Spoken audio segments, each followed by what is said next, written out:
Random thoughts. In this video, I'm going to read part of Douglas Jardine's book, The Mad Mullah of Somaliland. Now, this is a book that is about Mohammed Abdullah Hassan and his campaigns against the British and the dervish wars that, of course, happened during that time. Now, Douglas Jardine served as a British officer, a colonial administrator, maybe we can say second or third in command in what was known as British Somaliland, and he served in that office between 1916 and 1921. The book itself is published in early 1920s. Now, in this part I'm going to read is a part where he basically kind of like, not directly, but seems like he's suggesting that there are many people who came to believe that Mohammed Abdullah Hassan had some supernatural powers. And actually, because of that, so many people feared fighting him. And while you can expect that his followers actually, many of them believed that, what I found to be interesting is that he's almost suggesting that even the British themselves and the people who were on their side, to some extent, came to believe that. And this is what he says. So he talks about a certain amulet, something of sort that he used to have, and he used to say that it had some supernatural powers.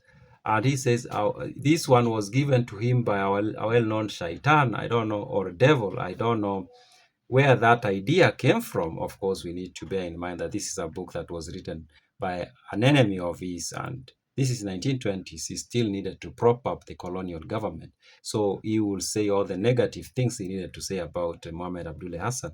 And he says that he was given this amulet by some request of a lady lizard whose life he magnanimously spared, something of sorts. And he said an Ogaden once sat with him with the intention of killing him. The mullah, divining his object, challenged him to slay. The Ogaden raised his rifle, pressed the trigger, but no report followed. He reloaded, but for the second time, a misfire resulted. Thereupon, the mullah exposed his amulet and pointed out its secret powers. So he says that he had this amulet that say that it had powers. And Douglas Jardine tells of a story that happened, or of an event that happened when there was this guy, an Ogaden person or someone from Ogaden, who came close to him and intended to shoot him. And he tried twice at least, and it did not work. And Mohammed Abdullah Hassan told him the reason why his gun did not work is because of the amulet that he had, that he was protected. There was no way he was going to harm it. There was no way he was going to harm him. Now, the way Douglas Jardine talks about it is like even he himself believed it, interestingly, even though he decides to associate it with the dark side of things, if you get what I mean. But he doesn't discredit it, or he doesn't dispute it. He just tries to use it to paint him even more in the negative. He continued to say, defeats in the field were attributed to failure to adhere to one of his most trivial religious injunctions.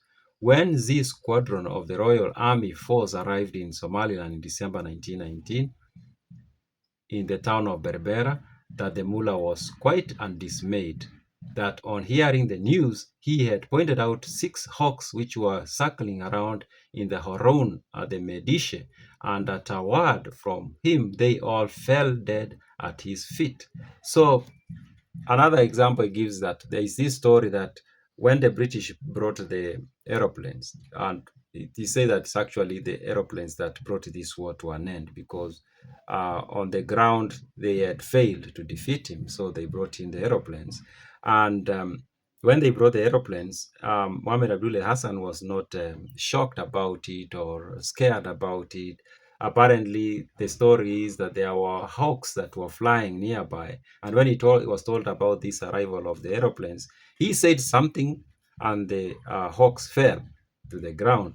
And he said that that's what was going to happen to the airmen, the people who are going to fly those airplanes. And this is what he says. So will he deal with the infidel airmen, like the way he did with the hawks. Except among the more sophisticated Somalis, the belief in his powers as a sorcerer was implicit, and as such, he was feared by friend and foe alike. Now, seemed like even him, he believed it. He wants to, kind of like he's not becoming very clear about it. But again, what he does here is tries to paint him in the negative using these that, as he uses the word sorcerer. As I've said before, the choice of word is very important. Those are my random thoughts.